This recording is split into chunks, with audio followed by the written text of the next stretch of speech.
Good morning, folks, and welcome back. Thank you for listening and coming back again for another episode of South of the Cheddar Curtain. It's your host, Devin Hines, sitting across from, as always, Mr. Luke Mueller. Luke, say hello to the folks. Hello, folks.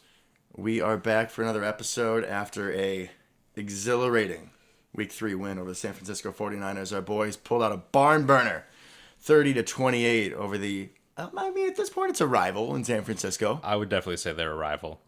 It's been very one-sided recently. Yes. But, I don't like them, so I'm going to call them a rival. Fair. I think I've definitely admitted to being very petty when it comes to the Packers. Yep. Like, if you beat my team, you can go kick rocks. Mm-hmm. So it's only natural we don't like them. I agree. I think we both had very limited expectations going into this game. Yeah, I think that was probably pretty clear last episode that I did not expect this to go great. We don't do well in California. We don't do well against the 49ers. We don't do well against teams built like the 49ers. So I was pleasantly surprised. And we don't do well against those teams when we have all of our horses, right? So right. Not only, Zadarius Smith was out, David Bakhtiari is out, Elton Jenkins, the backup left tackle was out, and we're starting Josh Nijman, who, this guy, not quite meme material in Packers circles, but was pretty close to it. We thought that we might move Dennis Kelly, put him at right tackle, and then maybe put Billy Turner at left tackle. I was really surprised that Yash was the move. So was I, especially this to be his first start. Not even just first start, really his first snaps as a professional, not in the preseason, and to have to go against Bosa every play. That is a tall order. Very tall order. And then with how much 5 wide we went, shocking amount. 5-man protection. Maybe not 5 wide necessarily, but 5 guys. We had some empty sets. Tight to chip. Yeah, empty set. That's what I'm looking for. All right, so let's begin like we always do. Let's do it. Breaking down the offense, we've already started a little bit. What else did you see? What'd you love? What didn't you like? Well, I think the game plan was phenomenal in this one to start off with, and Rodgers stuck to it, which is the exact opposite of what we saw in Week 1, right? Mm-hmm. So a lot of the problems we had at the beginning of the year, Week 3, still beginning of the year, but Week 1 is it felt like we were just winging the ball around, hoping something worked, and it didn't. But this game came in with a game plan. I think we executed it really well. Like you just touched on, down to our third string left tackle, what are we going to do to try to help him? I think going empty is kind of counterintuitive to a lot of people. 100%. However, Rodgers led the league this week in how fast he was getting the ball out. His release was impeccable, and we were still pushing the ball down the field despite that quick release. So a lot of that, like the Lazard play early from the slot, that kind of thing, that's a real quick release. It's 40-yard chunk, though. So that was beautiful. That play was money. Absolutely loved it. And I think Rodgers is probably the best in the game at throwing that ball currently. Mm-hmm. I'm just 3-step drop, boom, let it go. Just float it right over the top. But the game plan, phenomenal. Quick release. Our guys were winning right off the bat on a lot of shorter routes. And then also help out with some chip blocks on Bosa when needed. And not even some chip blocks. Some of those people were laying the wood. I gotta let you do your plug. Thank you. I appreciate that. My boy, McHenry Zone, Big Bob Tunyon, who also said he's from McHenry East Campus in the intros, if anybody caught that. Yeah, I cringed, folks, because I knew we'd have to be mentioning in the show. He's clearly listening, so I appreciate that, Big Bob. But one of our many Packer listeners, folks. So shout out to Tunyon. He destroyed Bosa on one play, I believe, in the second quarter. Just laid him out. So the tight ends coming in, chipping, that was primarily what they did. I believe Tunyon only had one catch. However, really helping out in other ways. They were chipping most of the game, almost every play. Even when we were in empty sets, bring a tight end tight, and then chip to kind of help on those ends. So I think the game plan was phenomenal, honestly, and that's really what kind of helped get us off on a good foot and then propel us towards the end. Yeah, I was really surprised with how much empty we went and how effective it was. Because like you said, it is pretty counterintuitive. I would think, keep a back or two in. But essentially, the chip game it's an alternative to having a running back in the backfield. And if you think about it angle-wise, right, if you have a defensive end like Bosa who can get around, then he has a full head of steam. We both were in blocking situations back in high school football, back in our glory days. And if someone has a full head of steam, much harder to absorb that hit. Much harder to stop. If you can stop him from getting the full head of steam in his tracks right off the bat, which is what we did predominantly. we had a little bit of a rough couple first series, I think, but then we really settled in offensive line wise. But yeah, that's the way to do it. At least that's the way we chose to handle it, and it worked out well for us. You mentioned that on the first drive that hit to Lazard, which it was his only catch of the game, but it was still nice to see him getting involved. Yeah. That might have been his first catch of the season. It felt like it. I know we tried a similar play later a little bit later, a couple drives later, and missed it. I think he got the DPI on it though. So He did.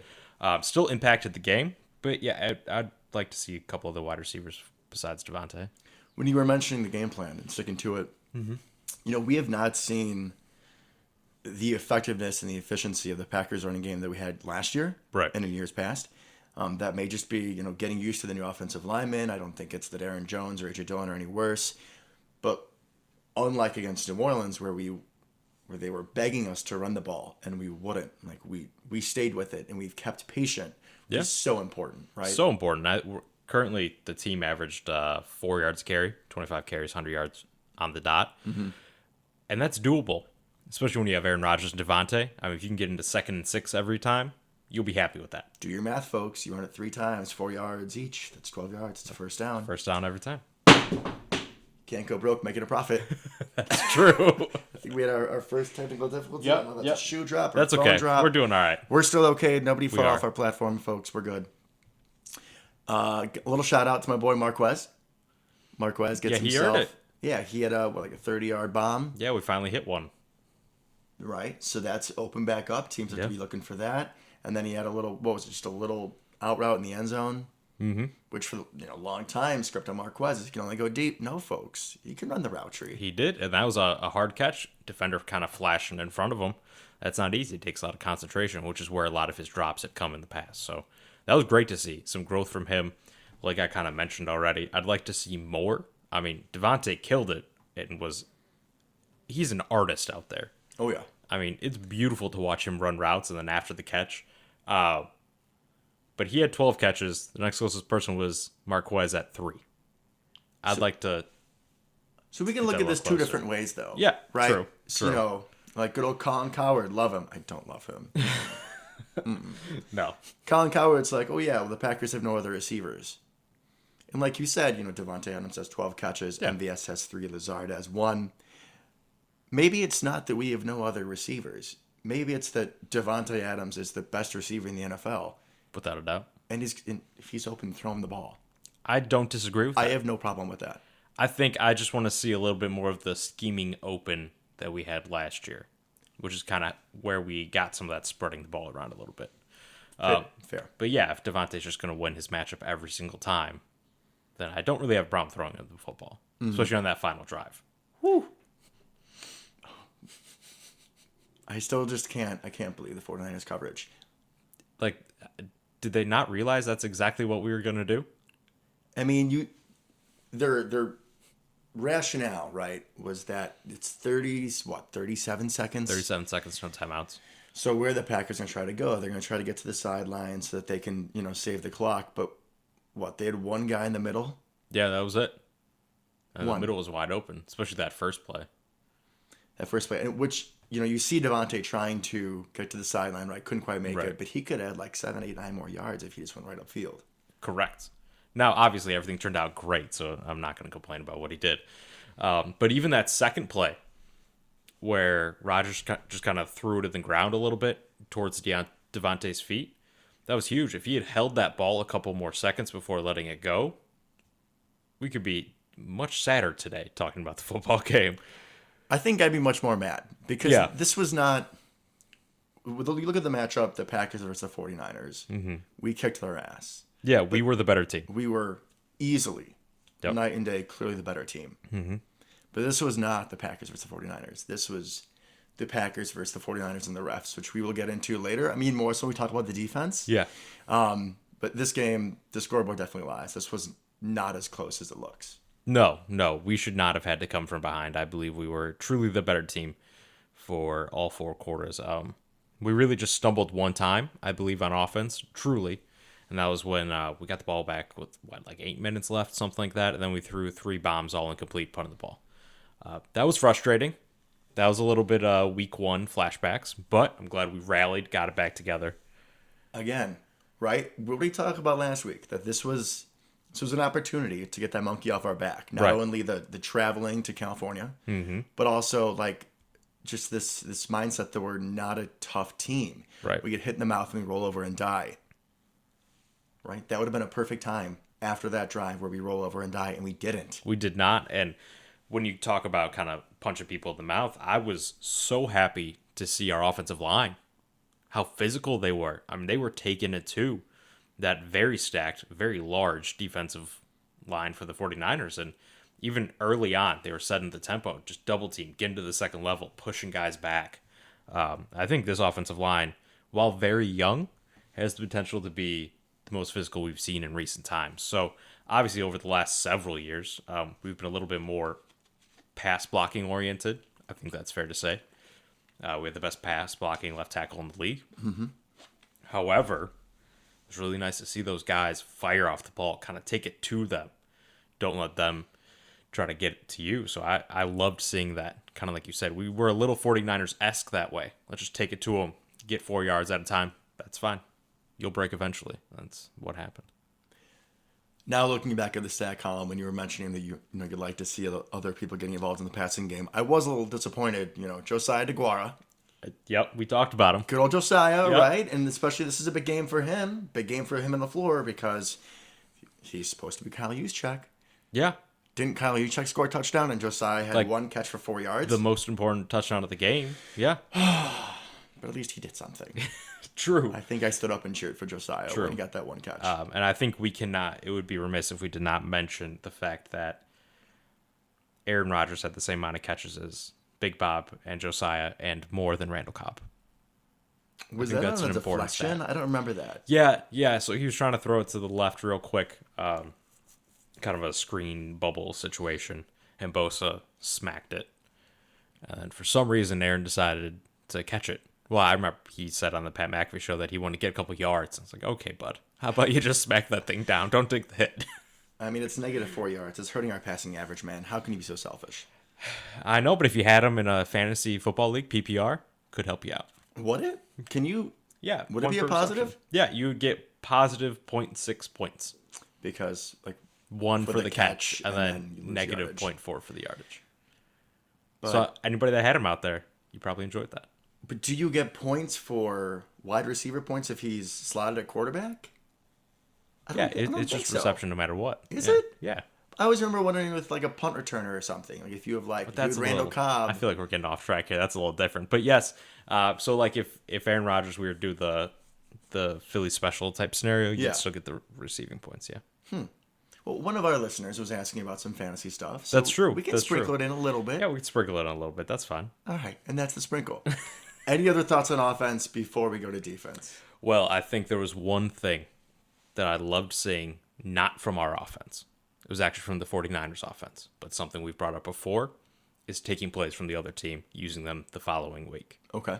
Okay, so there's one play in particular. Didn't do a ton. Got like 8 yards, but I loved it, and I think we have great personnel to reenact it. So they had a motion. They did a jet motion with Debo. Fake the handoff to him. He goes to the left.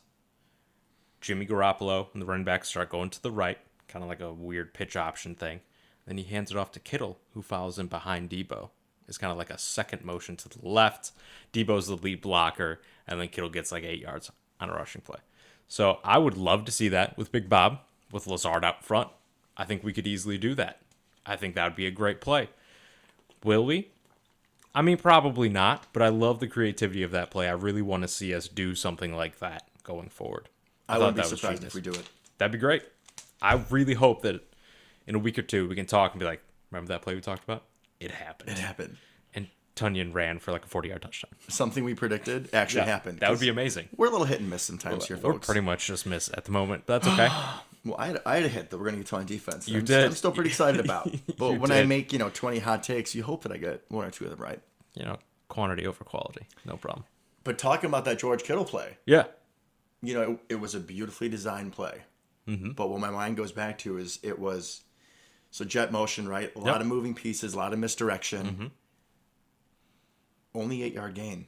And it was beautifully drawn up. I think it was Campbell. Like it was a whole swarm of guys. Yep. Right? 49ers did a lot of motion.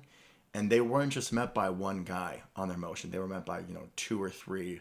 This defense looked special. They were swarming. They were swarming. Like we have not seen them swarm anytime recently. That's for sure. Defense we go. Let's go defense. All right. So, big announcement before the game, right? Kevin King was going to be out. Yep. I'm sure there were some Packer fans that probably had a sigh of relief. Should try to stay away from that as much as we make jokes about Kevin King and, I don't want him playing on the field.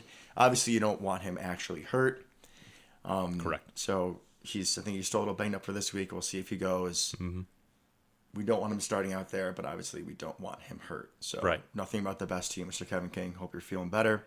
That being said, I mentioned last week that, Shannon Sullivan, I thought should have taken some issue with what was said by Joe Barry in the press conference about his top 3 corners. You did. And with Kevin King being out, Sully was going to be the primary nickel corner. Mm-hmm. First drive of the game, pass breakup, I went nuts. It was a great one, too, on Sanu, I believe. Yeah. Yeah, kind of reach around, swat the ball down, kind of a diving-ish play. It looked great. He looked good. He looked really good, and I thought of you immediately. And you sent me a text immediately upon that happening. It's on brand, folks. This is who we are. Is.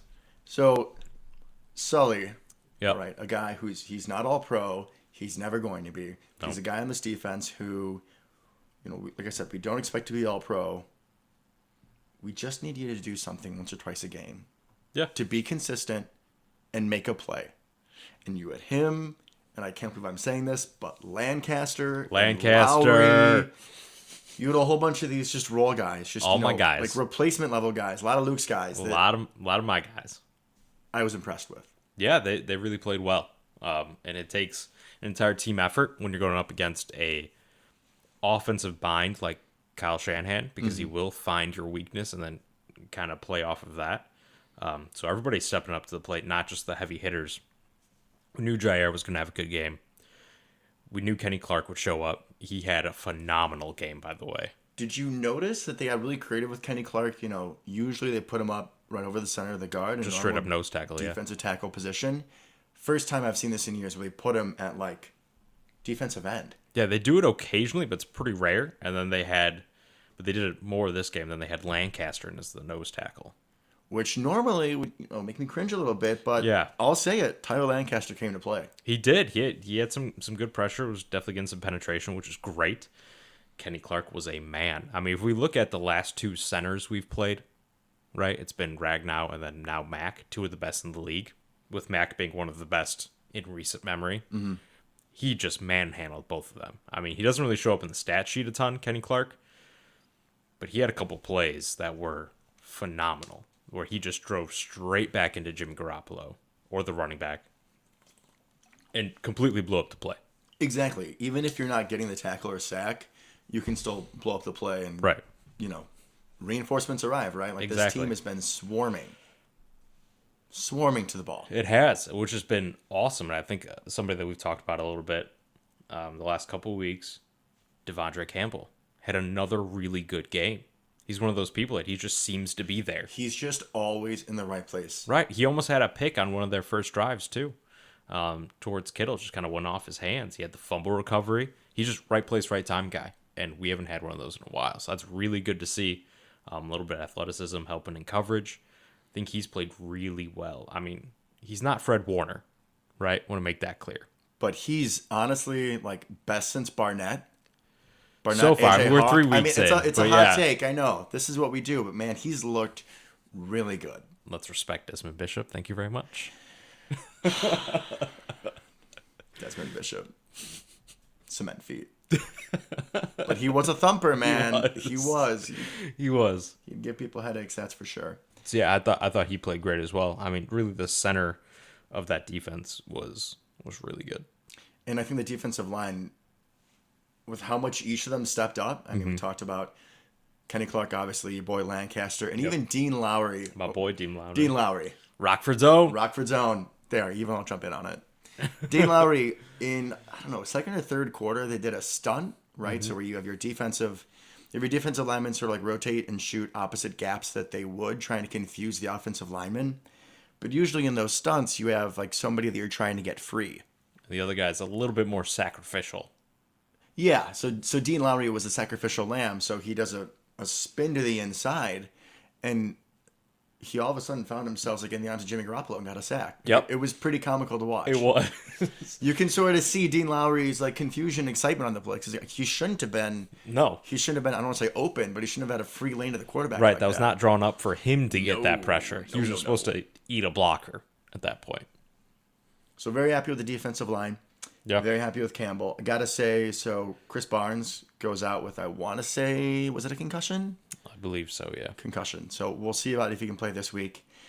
And then we had to bring in Oren Burks and Ty Summers, and I couldn't help but think it would be really nice to have Kamal Martin this time. Yeah, that could have been nice. I mean, he wouldn't have played when Oren Burks was in because he played most of the passing downs, but he definitely would have been an upgrade over Ty Summers. I would believe. I mean, we even ended up having, I think Campbell got some special team snaps. Oh, I don't like that. Because Barnes don't went him. out. So I agree. That wasn't great to see. Yeah, we don't really want Summers or Burks on the field if we can avoid it, especially Summers. Summers tries. I think he's a blue-collar guy. He is. Lunch pail. Whew. Hard hat type of guy. Lunch pad. Yeah, it was about your time for a word blunder. I've been doing this all these episodes, and you were due. My turn. I think I was texting you. I was like, we know what we have with Ty Summers. Why not Isaiah? Karma's a bitch. Isaiah McDuffie. Let's get some McDuffie. I want McDuffie. Just a fun Scottish name. And he's athletic. He's more athletic than Ty Summers. We know that already. And like you said, Ty Summers has just been kind of floating around the back end of that roster for a while now. I'd like to see that space used on more of a developmental guy, even if we have to throw him in, things could get a little dicey. I mean, we don't want Ty Summers in there either, as it stands currently. So no, I'd rather use that spot on a developmental guy, more of a prospect, and let McDuffie get a couple snaps a game. But hopefully by the end of the year, that's what we're seeing. Or hopefully Chris Barnes is just back. But yeah, I agree. If Barnes or Campbell gets shaken up, we know what the ceiling is with Ty Summers. He's hit it. It's pretty much the same as the floor. Yeah. It's the floor in the basement, actually, Luke. So let's see what Isaiah can do. Yeah, might as well, right? Might as well. I will say, though, Oren Burks looks more useful this year than in years past. I've been happy with his Agreed. showings. And I think if we essentially just plan on using him as a coverage guy, I'm fine with that. I mean, he's still relatively athletic. Mm-hmm. But I don't want him to be an every down player. If he comes in on third and longs or whatever, I'm fine with that. If he's kind of a hybrid, if he essentially is our hybrid safety linebacker, I think I'm okay with that. I don't think we necessarily have anybody better besides Amos in that spot, and we probably want Amos to do his job. Mm-hmm. So, and kind of let Savage do a little bit more, which we'll talk about. But yes, we will. We will. But Burks, I didn't hate it. I didn't hate what I saw, which was a pleasant surprise. Yeah, a little less cringy than normally when I see him out there. Correct. Yeah. So now as we ascend, as we go back, it's time for the secondary. I already mentioned Shannon Sullivan had a couple nice plays. Jair will be Jair. Hold on. We're going to talk about that interception for a minute.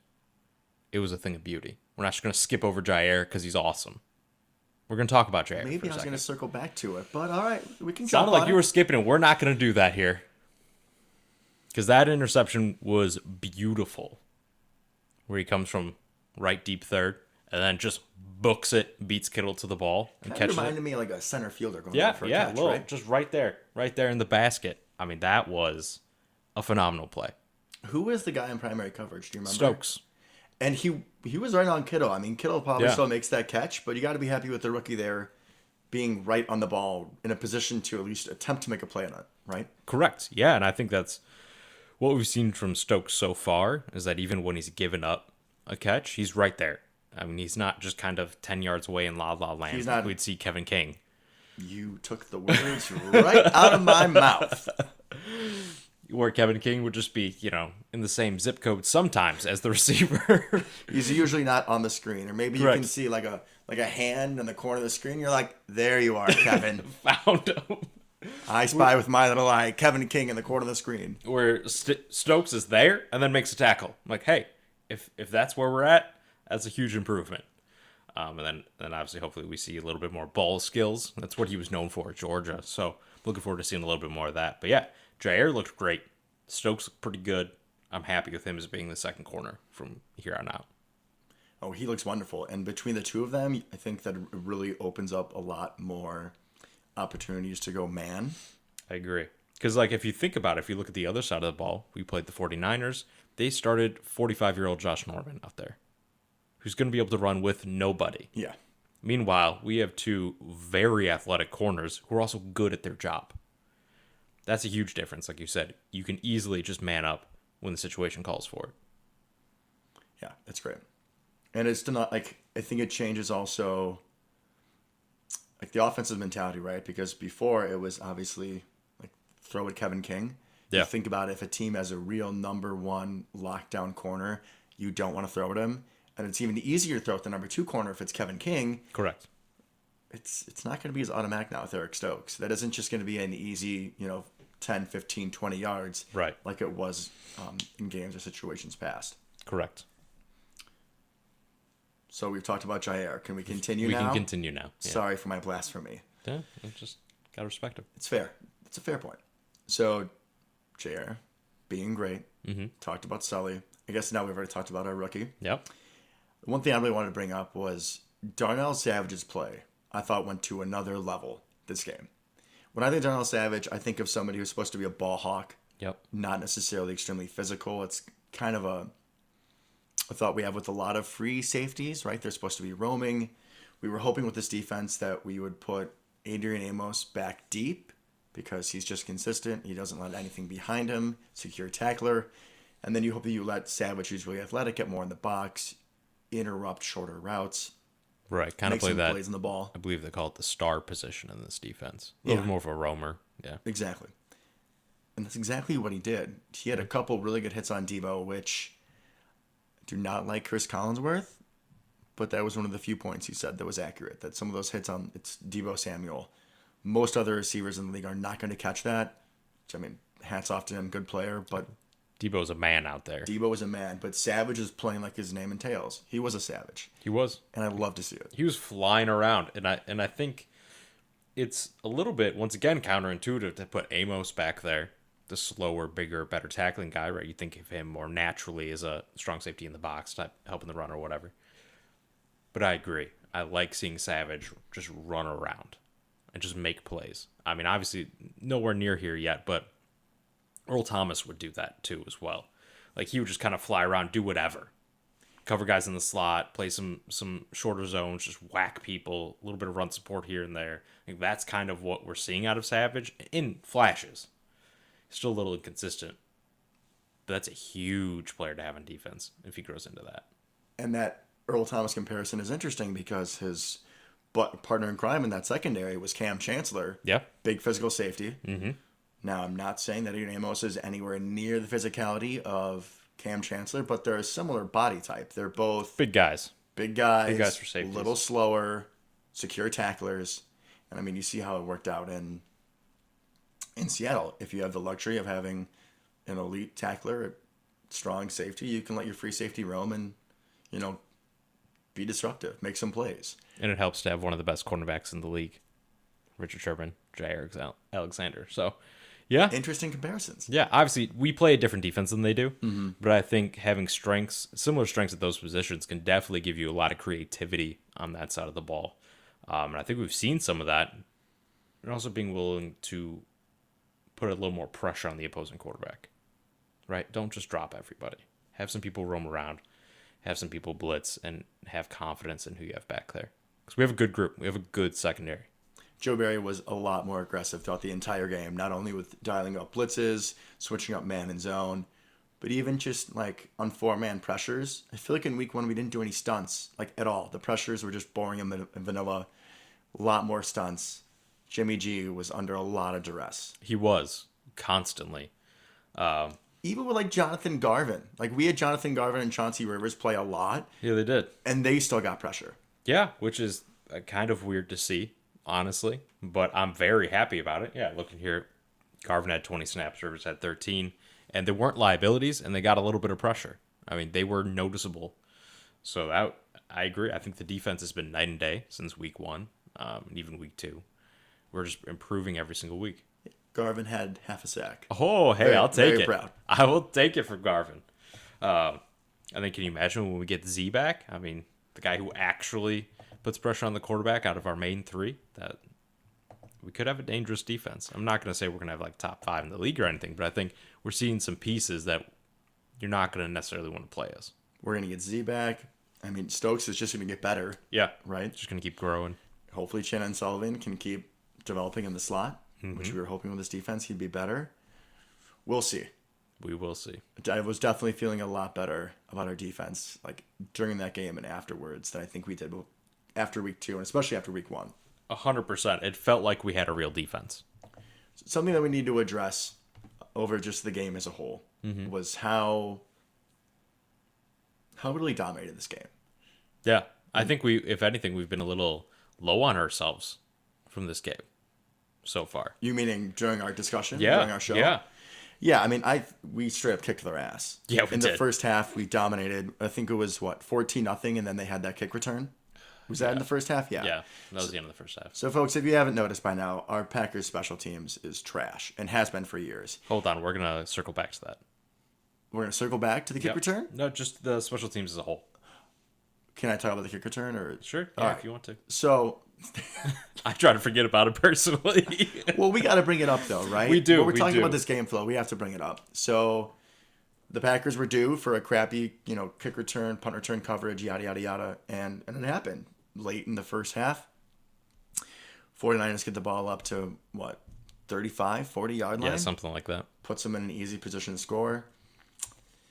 So then they get up, then it's 14-7. They get the ball after halftime. And I feel like all of their second half drives were aided by a bullshit penalty. Yeah, it was not the ref's finest moment. No. We were comparing, before our show, like the worst officiated Packers games. Yep. I think this is up there probably with the NFC Championship game from last year. Maybe even worse than the Fail Mary game in Seattle like 6 years ago. I don't know if anything will ever truly be worse than the Fail Mary game. But that was one play. It was one play, but I mean, I have the scars to prove that how deep that cut. But they, and I think overall this was, especially in the second half, was really bad officiating. I mean, that just one of the plays, the roughing the passer on Jair, who was playing patty cake with Jimmy Garoppolo back there. He hit him in the chest. What was that? He gave him a little chest bump. Right? The no call on the Devontae hit. And oh, now you get me triggered. I know, and I felt bad because, of course, that was Jimmy Ward, an IU alum. Yeah, he's your guy. He did that to Devontae. So you have, let's just go down the list, right? Let's go down it. We have the Jair hit. Jair hit. Yep, we that's a bad one.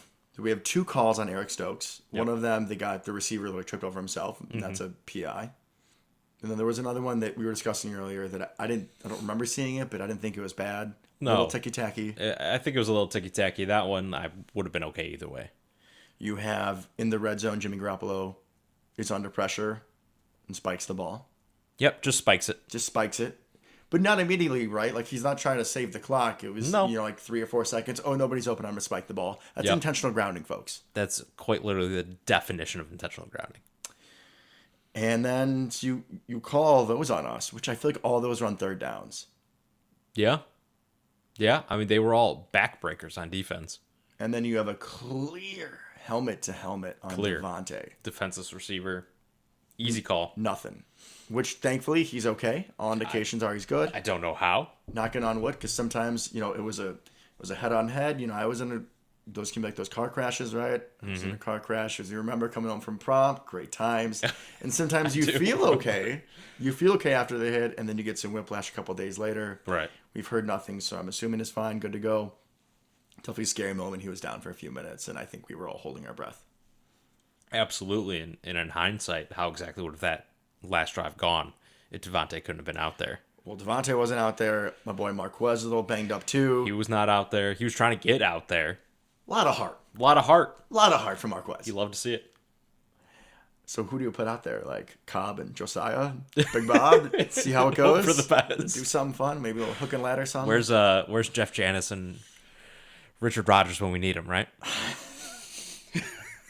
Bring him back. Yeah, why didn't Rodgers demand we bring Jeff Janis back?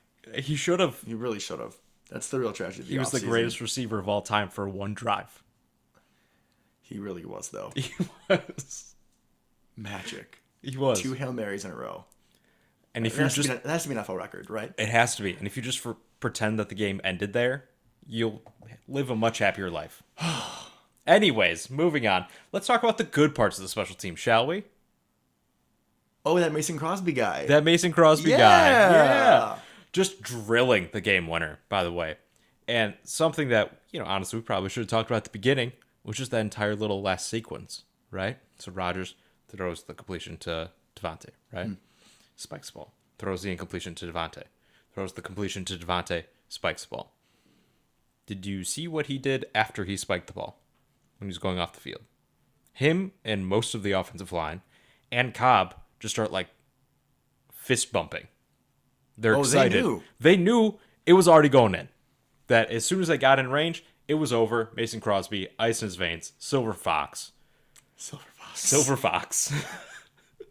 The man has great gray hair. Yeah, he aged very well. He did. He really grew into it. I think we can all aspire to be the Silver Fox like Mason Crosby one day.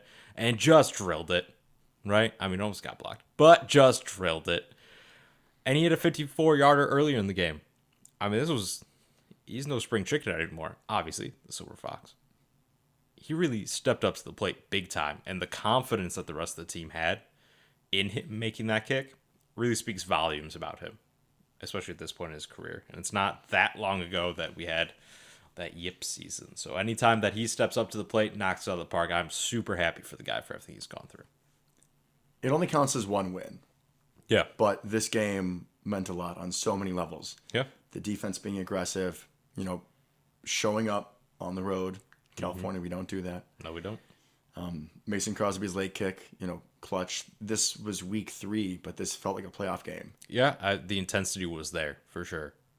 And the importance of the game was not lost. Plus, if we go 1-2, that's not great. Oh, no. Up against, as we're about to talk about, a overall pretty good Steelers team. A questionable Steelers team. It should be good Steelers team, but we're not quite sure yet. Correct. A team that people can definitely lose to, Steelers team. That's not where you want to be. Not where you want to be at all. So, shall we move on?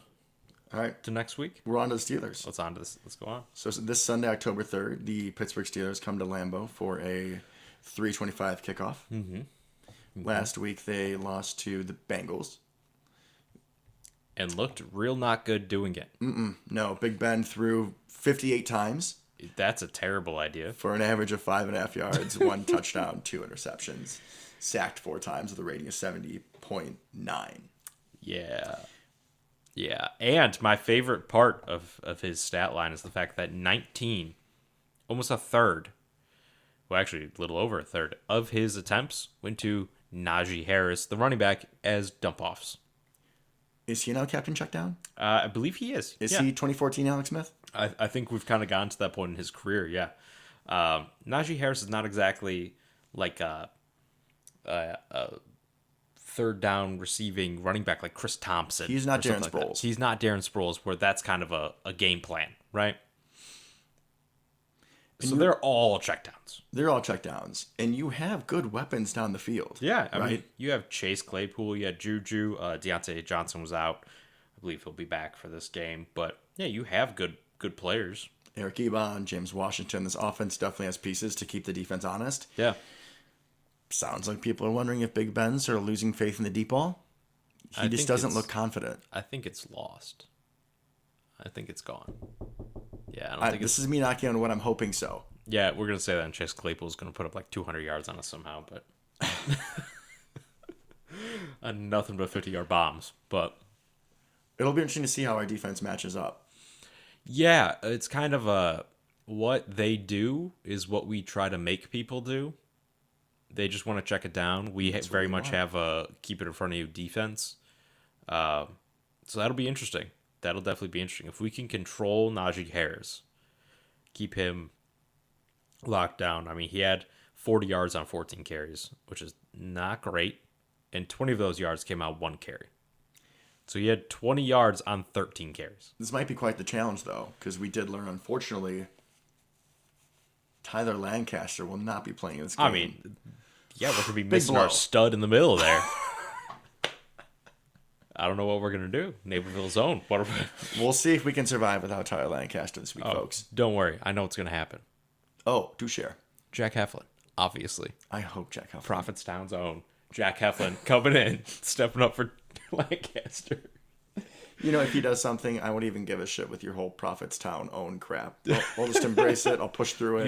You should. I'm glad to hear. Also, side note, something we've talked about before, that your family's kind of getting into it. Yeah, so my dad and his girlfriend are two of our very loyal 11 listeners, which we're trying to expand. So if you have any friends or family listeners that, you know, like Packers and like amateur podcasters, send them the show. Please do. We watch the game together when I can. Yeah.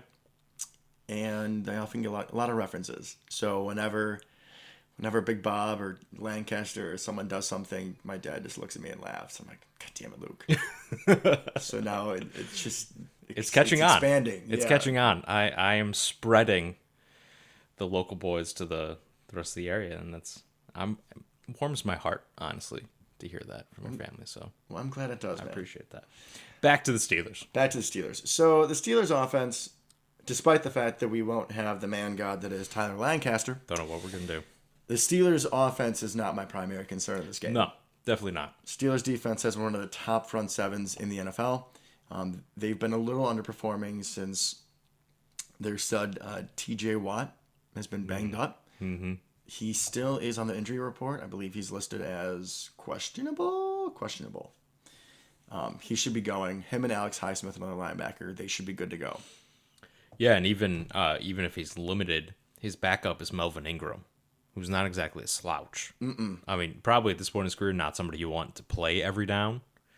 But as a rotational piece, I mean, I would love to have him. Oh, yeah. He can still do some damage. Yeah. And you still have Cam Hayward in the middle. That's a really strong front. Couple weeks in a row now. Devin Bush at linebacker. Joe Schobert. I mean, they got some people. They got some pieces. And that's not even talking about their secondary, which is pretty darn good. Despite old man Joe Hayden.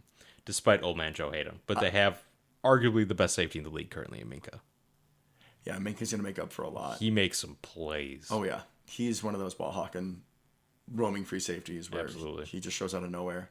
But like the Jair interception coming out of center field out of nowhere. That's a Minka type thing. That's a Minka thing for sure. He definitely would make that kind of play. Fast linebacker and Bush. I mean, very athletic. So this will be an interesting test for sure against this defense. Football is a lot of game of like rock, paper, scissors. Yep. Right. So last week where we have our banged up offensive line versus a top 5 pass rush in the league, you saw what we did. A lot of empty sets, a lot of chipping, a lot of quick passes. Right. I think Pittsburgh knows that we would look to do the exact same thing against them with TJ Watt. It'll be interesting to see, how we counteract, because I'm assuming that they're going to have a recipe like to stop what we did last week. Right. I would definitely think so. I assume that they're watching plenty of film on how we did that, because we did such a good job, and we're going to be in the same position this week. So it'll be interesting to see what they do differently, and then, like you said, kind of what our counter is for a very similar situation up front. I think the running game is going to be tough too with that front seven. So we'll see if we stick to the run like we have been. I'm hoping that trend will continue. I think we have. I mean, we have to. I think to have a good game offensively and come away with the win. But yeah, I'm hoping it looks a lot like this last time. So run early, run often, establish a run, even if it's 4 yards a carry. That's fine. Be patient. We'll take that. We'll see how the running game looks if we have all of our horses. Aaron Jones and A.J. Dillon both were limited practice on Thursday. Mm-hmm. So I'm hoping they're both good to go. If not, we'll see more Kylan Hill, which, although we think he has a good upside against this front seven, I don't love that matchup. No, not at all. And if he has to step in for A.J. Dillon, that may be one thing. But if we're down Aaron Jones, this is a problem. I don't think we will be. It didn't sound too serious. I think he'll be back. I'm a little bit more concerned about A.J. Dillon, his availability. But yeah, I don't really want to see Kylan have to step up that much this early.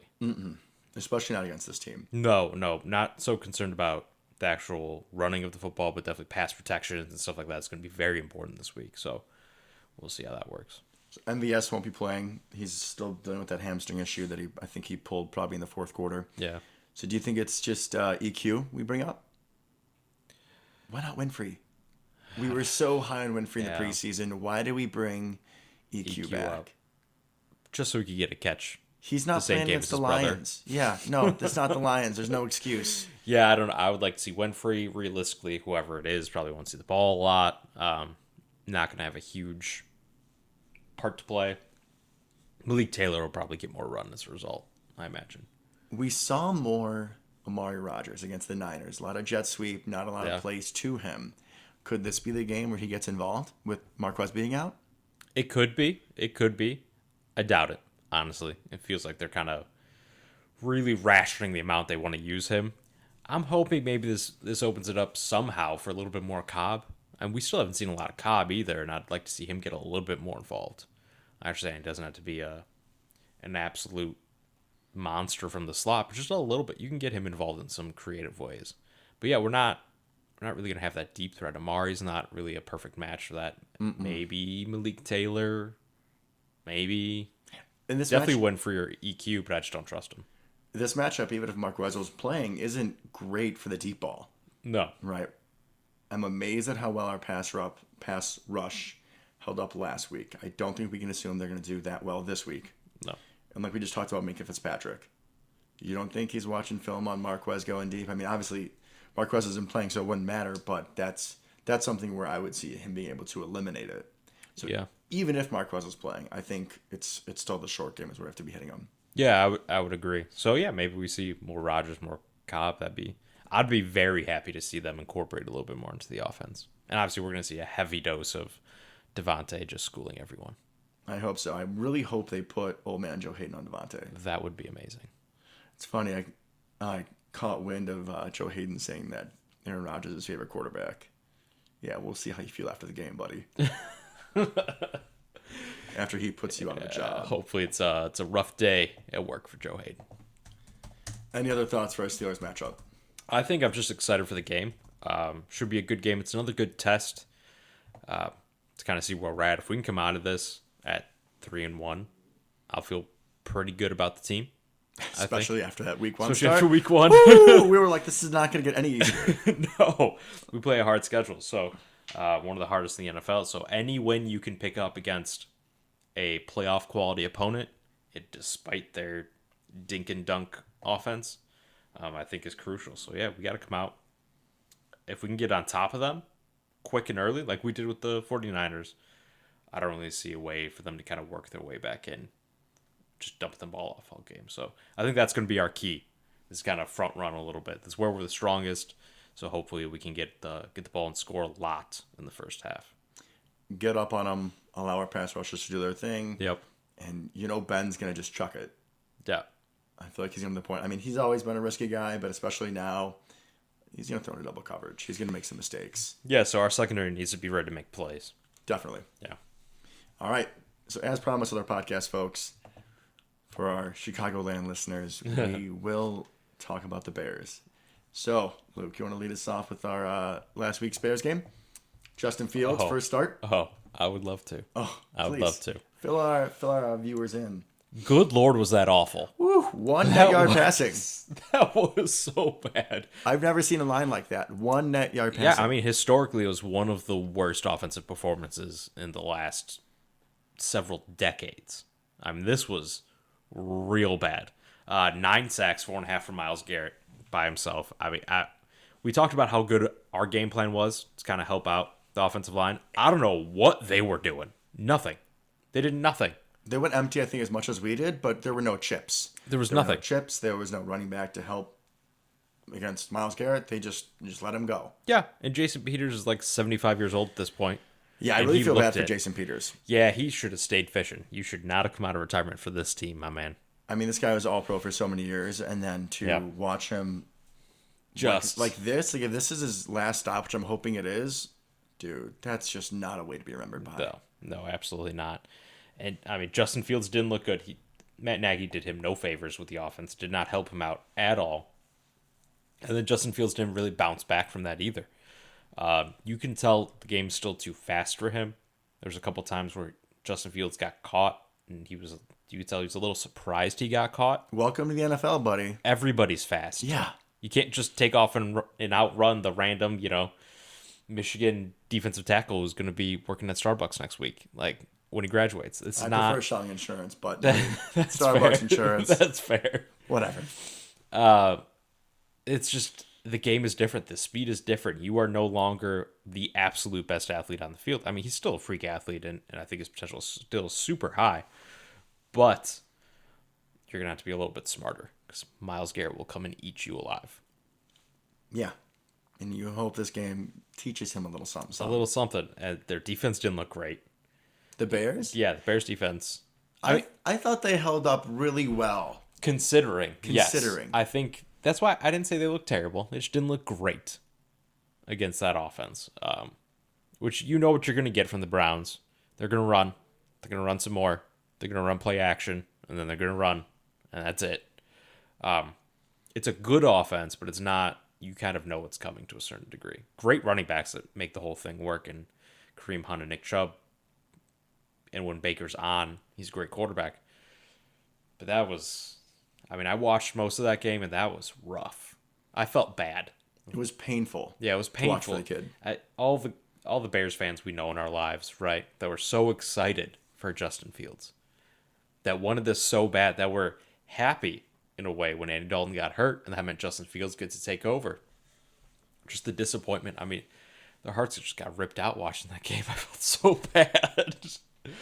And... it also really makes you think for a second how lucky we've been with our sustained success over the years. I mean, a couple losing seasons in our entire lifetime, and that's it. And Hall of Fame quarterback play the entire time, except for Brett Hundley and Seneca Wallace and all that. There, please. Besides those couple games, and just, we have been blessed with being able to watch what football looks like and not that hot garbage that the Bears fans had to watch.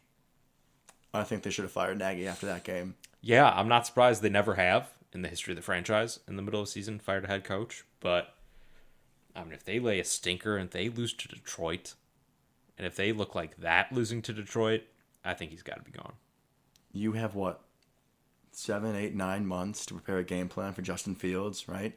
Yeah. You have this hotshot rookie mobile quarterback, and that's the game plan you have. I mean, it didn't play to his strengths. It didn't help try to shore up any of his weaknesses. You just chucked him out there. And offense like gets dominated in the first half, and then you don't make any adjustments. None. Yeah. Like, my God, if they would have gone, let's just say, max protection, and they couldn't get people open, and they're still taking sacks, whatever, at least you tried something different. Right. Right? NFL's a game, about adjustments, about, X's and O's and countering what the other team does.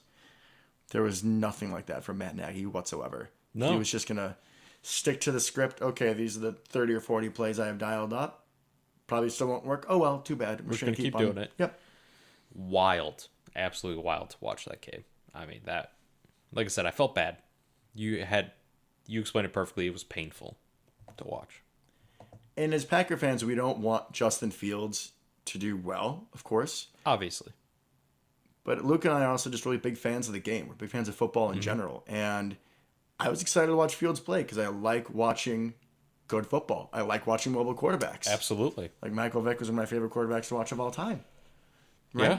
And so like Kyler Murray, Lamar, they're fun. I mean, even Josh Allen. They're exciting. Yep. You never know what's going to happen.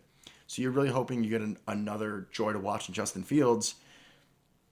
And now you just got to wonder, is Matt Nagy going to ruin him too? Yeah.